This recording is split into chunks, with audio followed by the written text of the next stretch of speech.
সকাল সকাল উঠে যখন মনে পড়ে যা কালকে রাতের কাজগুলো তো বাকি আর রয়ে গেছে, অমনি কম্বল ঘুরে আবার শুয়ে পড়ি।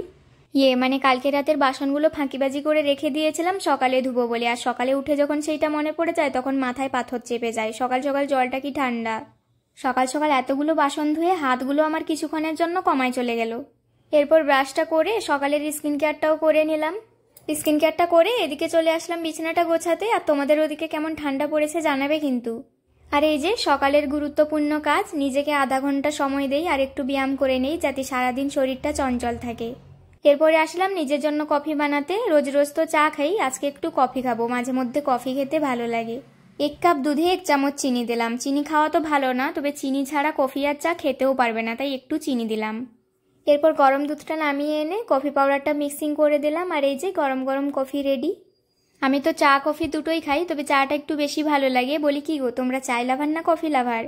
একটা গল্পের বই আর হাতে 1 কাপ গরম গরম কফি, একদম পারফেক্ট সকাল।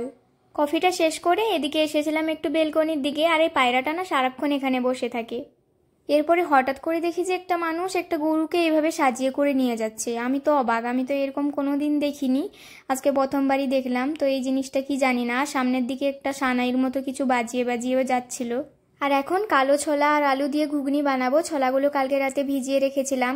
প্রথমে পেঁয়াজগুলোকে ভেজে সাথে একটা তেজপাতাও দিয়ে দিলাম, এতে কিন্তু ভালো গন্ধ আসে।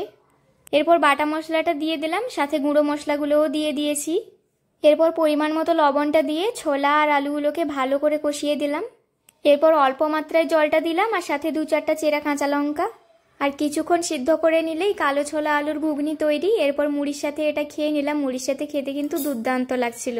এরপরে বেগে করে কিছু সবজি রাখা ছিল, সেগুলো গুছাবো বলে আগে সবজি ঝুড়িটাকে ভালো করে মুছে নিলাম, অনেকটাই ধুলোবালি হয়ে গেছিল।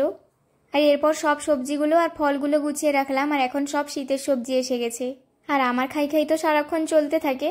এরপরে রান্নাঘরে গিয়ে দেখি যে জিরের গুঁড়ো শেষ হয়ে গেছে। এরপর জিরেটা ভেজে মিক্সিতে গুঁড়ো করলাম। আমাদের বাড়িতে কিন্তু গোটা জিরে গুঁড়ো করে খাই, প্যাকেটের জিরে গুঁড়োগুলো এতটাও ভালো লাগে না। গুঁড়ো করে মশলা ডিব্বাতে স্টোর করে রেখে দিলাম, এটা এখন অনেক দিন চলে যাবে।